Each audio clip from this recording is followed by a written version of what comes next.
Well, I said I'd stay on top of whether the North Korea minister did go to Syria, and he did, and it has produced some golden propaganda for the Washington Post.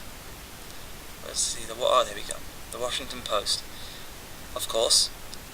And yes, it's pretty much what you expect for a propaganda piece. The best kind of headline, that's the word I'm looking for, you can produce. North Korea says its country and Syria face the same enemy. So if anything was to happen right now, well, you know who you blame and you know who you take immediate action against. Syria and North Korea, while they're there together. And also very interestingly, something else came out today, and that is Israel has discovered about 50 Lebanon tunnels. So that's a fantastic piece of propaganda as well, to allow you to also invade Lebanon.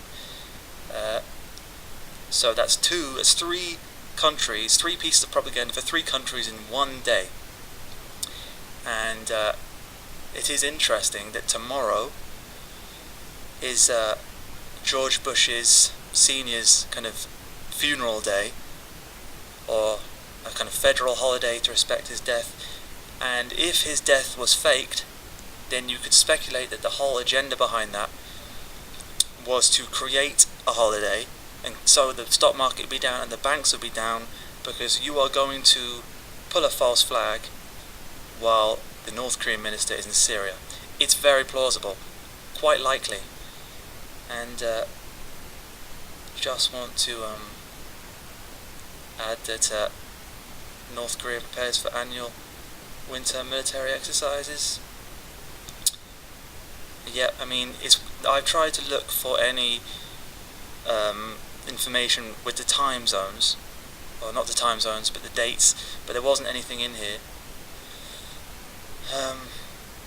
with what I checked. So it just says annual winter military exercises. So actually maybe I should have just checked when those were and the dates for when it was before, but still.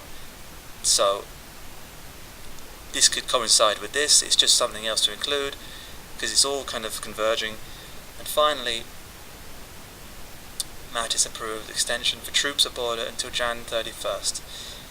Again, so as I've been saying for a while now, these troops are not for migrants, it's for when they pull this domestic crisis, and it's to prevent you from running, or the Americans from running through into a warmer climate.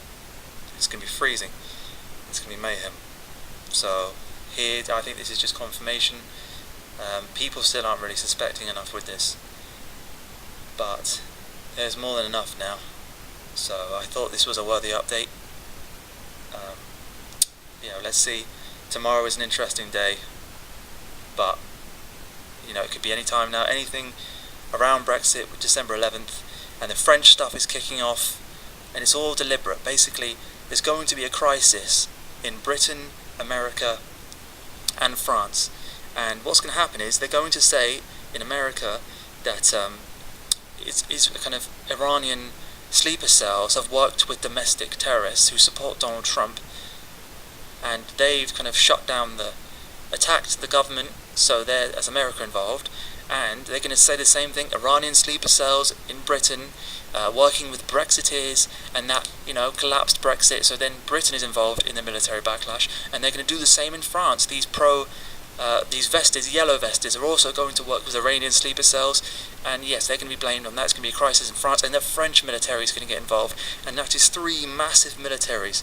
And, France, UK, and US have something like 28 aircraft carriers, or 26 aircraft carriers between them. So if this is just against North Korea, Syria, and Iran, they're pretty toast.